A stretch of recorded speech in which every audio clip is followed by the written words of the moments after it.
I love you more than the sun and the stars that I thought.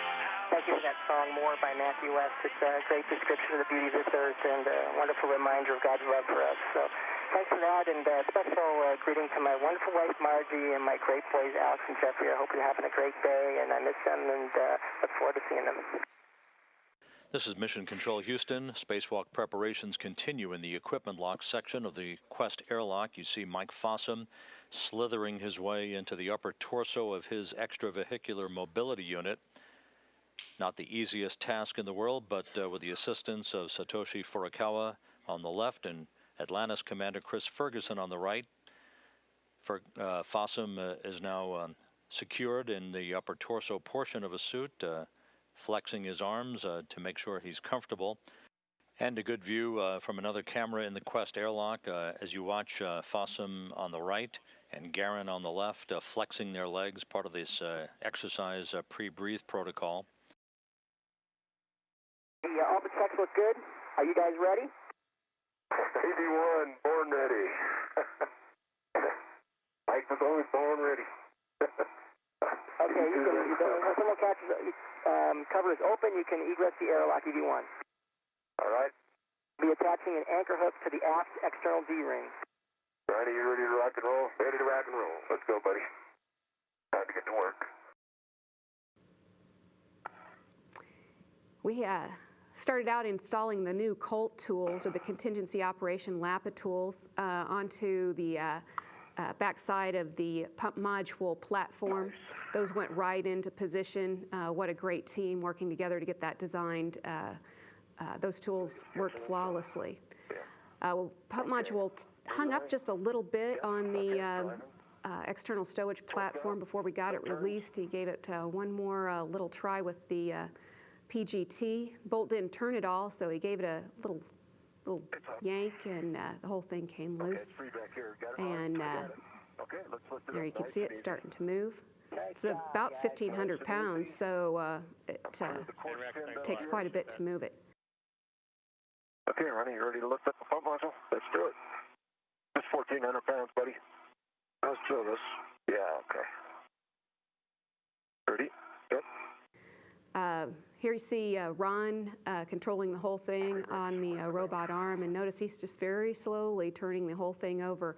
It started out in one orientation, kind of a heads-up orientation, and he needed to turn it 180 degrees around so that when he got down to the payload bay, he'd be heads down in the payload bay and could install the pump module when he got down there. Now clear of external stowage platform number 2, headed down to Atlantis' payload bay, where the pump module will be secured on a truss support structure at the very back of the bay for the trip back home and an engineering evaluation to determine what caused the pump to fail on the night of July 31st last year. There are 3 spare pump modules residing on various locations on the International Space Station for use in the future should another one go down. Nice looking spaceship you guys got here. Why, thank you. Mike Fossum is preparing the work site at the Mission Peculiar Support Structure, as it's called, the cargo truss, basically at the back of the cargo bay of Atlantis. Just above him is Ron Garin holding on to the pump module and its support attachment mechanism. Okay, Ron. The pump module and its attachment mechanism now aligned to a comparable attachment mechanism on this truss at the rear of Atlantis' cargo bay. You guys are good with the GCA. We can end GCA and go brakes on. GCA is complete. Okay. Brakes are on. You guys are clear for APFR egress and ingress. Mike Fossum has this robotic refueling mission, the RRM, in his hands. He's on the end of the station's arm and moving out of Atlantis' payload bay. Hey, close encounter to OPSS. You bet. Cheerful red light on the top. Here you see the robotics refueling mission just about to be installed and handed off to the Dexter arm over on the lab nadir. I know that everybody at Goddard was holding their breath here, making sure that we were all sending them good wishes, and we were able to get it installed onto the Dexter just fine. Then it was off to install the MISSE, or the Materials ISS experiment, the small portion of that called the ORMATE. Took some photos of that. That's material samples that are exposed to the ram and wake of space.